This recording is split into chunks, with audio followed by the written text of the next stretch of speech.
Look, I'm about to tell you something most people don't want to hear. Every empire says our money is safe. Every government promises this system will last forever. And every single time, history proved them wrong. From Rome to France, from the Confederacy to modern-day Lebanon, people woke up one morning to find their savings couldn't buy anything. Their salaries meant nothing, and their futures were stolen by systems they thought were rock solid. Collapse isn't rare, folks. Collapse is the rule. The real question isn't, do financial systems collapse? The real question is, when it collapses, how are you going to protect yourself? The lie everyone believes. Look, we all do this. We check our bank account, look at our money, and think, okay, it's safe. We think it's solid as a rock. But money isn't rock. Money is trust. And trust can vanish overnight.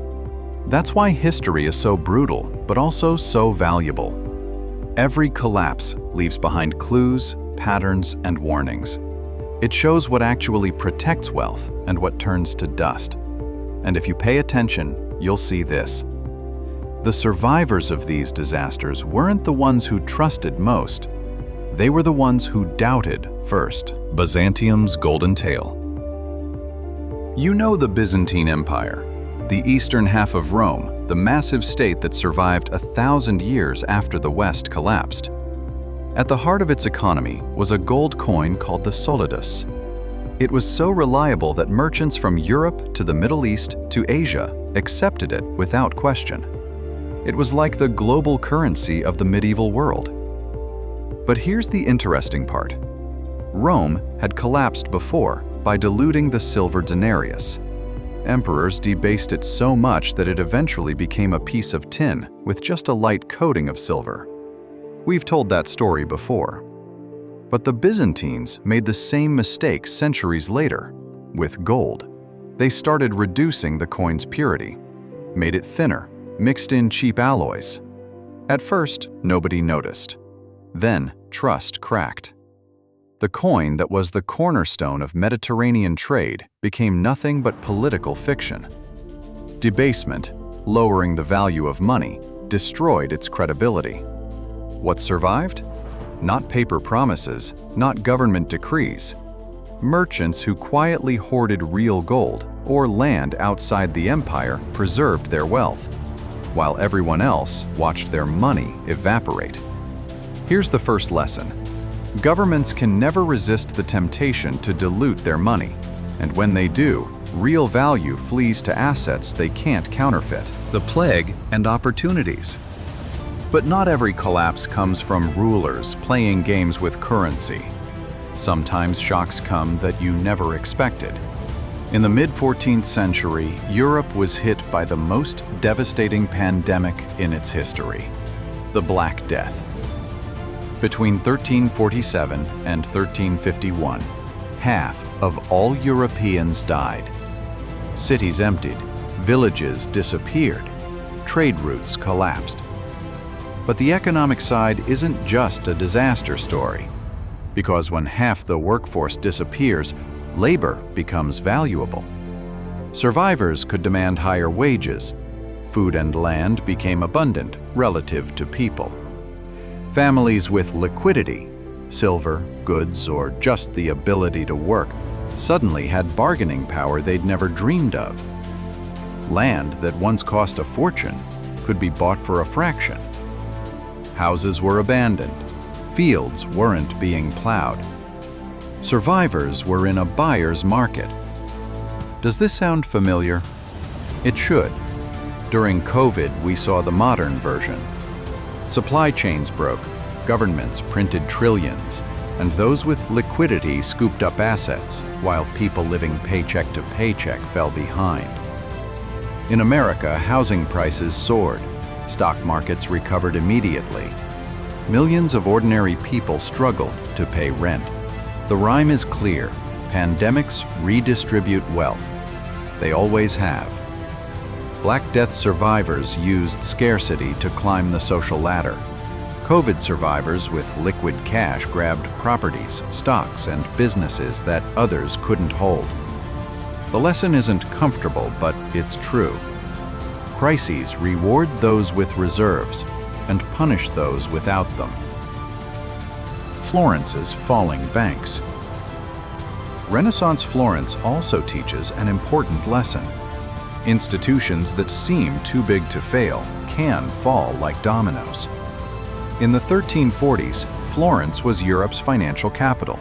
Powerful banking families like the Bardi and Peruzzi had lent heavily to kings, most disastrously to King Edward III of England. Edward defaulted on massive loans during his wars with France.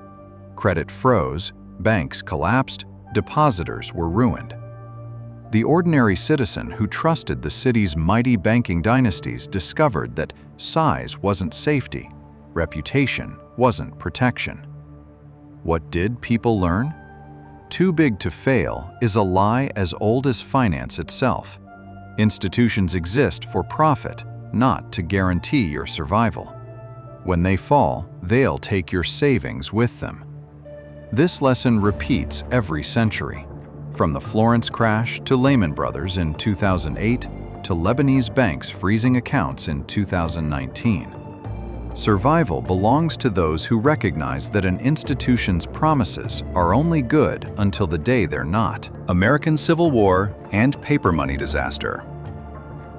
The American Civil War is remembered for its battles, politics, and the abolition of slavery.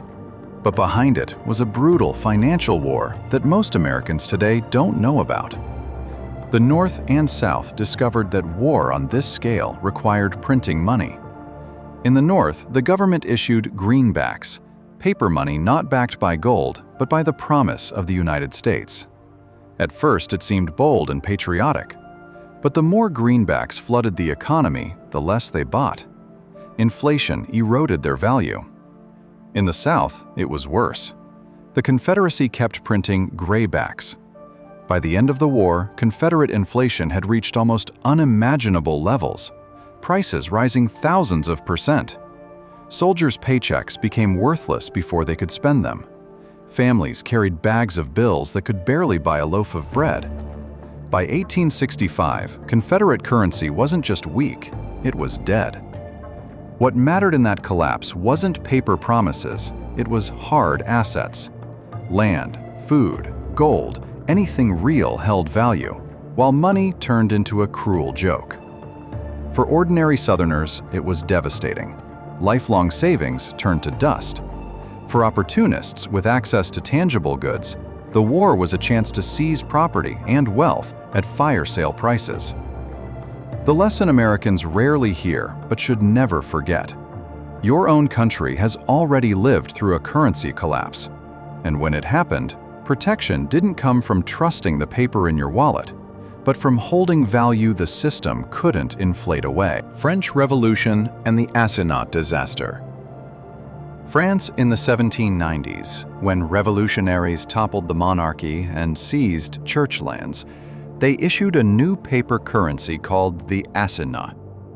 In theory, it was backed by confiscated properties, but the government printed uncontrollably. Each new issue diluted the last. Prices soared, wages couldn't keep up, the assignat became worthless. Farmers refused to sell food for paper, demanded goods or silver. Bread riots returned to Paris. The winners weren't those holding patriotic paper. They were those holding food, gold, or property. Things the government couldn't print. 1997 Asian crisis. Let's jump 2 centuries forward quickly. In 1997, what started as a speculative attack on the Thai baht turned into a regional crisis. Thailand had borrowed heavily in dollars, confident its currency peg would hold. But when it collapsed, foreign currency debts became unpayable overnight. Investors fled. Currencies across Southeast Asia, Indonesia, Malaysia, South Korea, collapsed in a chain reaction. Economies shrank, unemployment soared. You know who suffered most? Not the global hedge funds that triggered the panic. Ordinary citizens whose savings lost value, whose mortgages doubled, whose jobs evaporated. But the pattern was painfully familiar.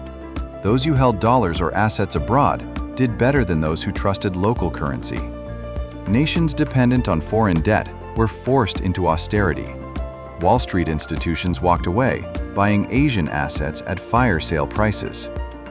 The lesson echoes in every collapse from Byzantium to Argentina. Debt in someone else's currency is a death trap. When the storm hits, it's not the creditor who drowns, it's the debtor. Lebanon, today's collapse. By now the picture should be clear. Whether it's revolutionary France, Civil War America, or modern Asia, the same themes repeat. Paper money collapses. Debt chains nations and families. Survivors are never the ones who trust the system most, but those who recognize the cracks. The most chilling part of history is that collapse isn't just ancient or distant. It's happening now. In Lebanon, between 2019 and 2021, banks did something unthinkable to most people in the developed world. They locked the doors. Citizens woke up to find their deposits frozen, withdrawal limits imposed, and their currency collapsing. The Lebanese pound lost over 90% of its value.